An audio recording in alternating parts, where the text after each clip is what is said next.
Ama naming nasa langit, nagpapasalamat po kami sa paggising naming muli ngayong araw na ito, Miyerkules, Enero 15, 2025. Gabayan mo po kami sa lahat ng aming gagawin.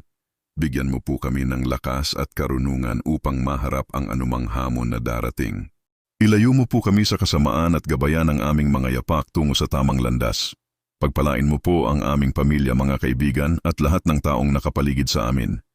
Bigyan mo po kami ng mapayapang puso at isipan upang magawa naming mahalin at patawarin ang bawat isa. Tulungan mo po kaming maging instrumento ng iyong pag-ibig at awa sa mundo.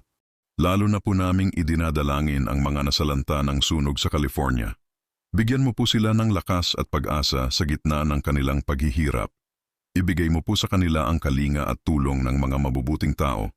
Pagalingin mo po ang kanilang mga sugat, kapwa pisikal at emosyonal. At gabayan mo po ang mga bumbero at mga taong tumutulong sa kanila. Amen.